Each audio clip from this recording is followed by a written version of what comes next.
Babe, wake up. New Kingdom Hearts 4 news just dropped. Don't be so reckless.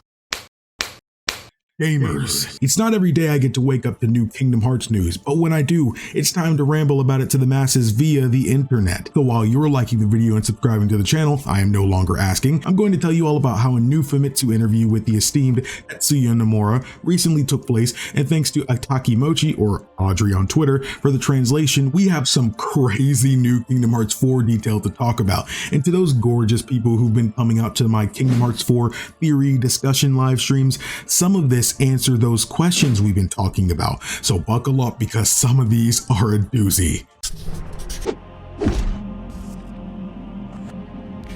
So like many of us came to realize back when we beat Kingdom Hearts 3, the secret ending showed us our first glimpse at the place we'd soon come to know as Quadratum, and anyone familiar with Japan or even Japanese media would be able to pinpoint where Sora actually was. This led us to be surprised when it came to be known as Quadratum, as Shibuya is already an established place thanks to the cast of The World Ends With You mentioning it in Dream Drop Distance. Sora even promised to see them again there one day. This led to many of us thinking that at some point in the next game dealing with Sora's whereabouts that we'd meet the gang of The World Ends With You, or Sora would be in the Reaper's game, and a bunch of other stuff. But as of today, Tetsuya Nomura officially confirms that while Quadratum is Shibuya, there is zero connection to The World Ends With You happening here. In a way, I'm sort of disappointed because since Dream Drop Distance, we actually got a new The World Ends With You game for the first time in like 14 years. So seeing Sora meet up with Rindo and friends will be pretty freaking cool in my book.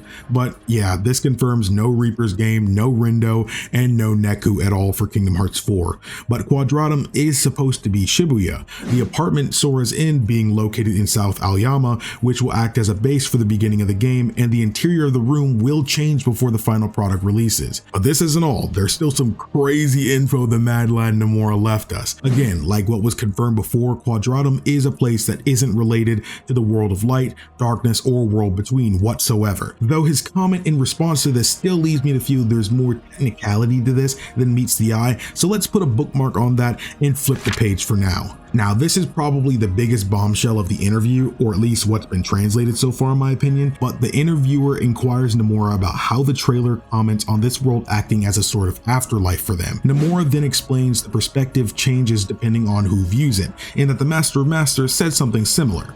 From Sora's perspective, Quadratum is a fictional world, completely different from his reality, but the same can be said for those living in Quadratum. To them, Sora's world is the exact same kind of fiction, and a big focus on Kingdom Hearts 4 will be the exploration of the theme of contrast between these two perspectives. I think this note is freaking insane to me. We already kind of assumed this may be the case, but to have it officially confirmed is nuts, because now we know we're on the right track and have a course to theorize on. So we'll likely have a Quadratum native with Sora for most of the game, so the story can properly keep us in a situation where those contrasts can be properly explored, maybe revolving around how the laws of nature work in this world, Sora struggling to understand and live around ways his reality couldn't comprehend, alongside whoever's native to this reality struggling to comprehend how Sora could be real. Maybe Sora is the game character who somehow came to life? Who's to say? But I know I've got goosebumps just thinking about the possibilities of what can come to pass. Another note we already got confirmed minorly the other day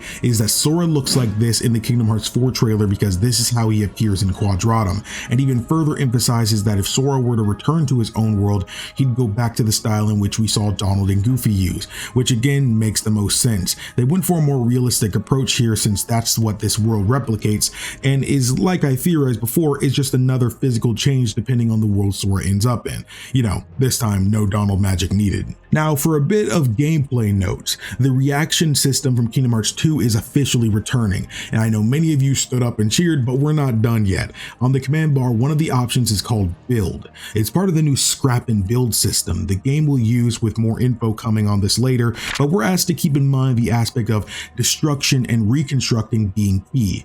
We have environmental destruction during combat in the game, battlefield style, except we'll use it to, I don't know, make or modify our Keyblade. construct new ways to explore the world or possible worlds, or maybe we'll make our gummy ship replacement. I guess we'll have to find out. And the final note I want to touch on is that the narrator of the trailer also voices the same trailer for Missing Link. However, the voice belongs to a character who has been present throughout the series, but this is the first time we're actually hearing their voice. It's also been confirmed beforehand to not be Brain.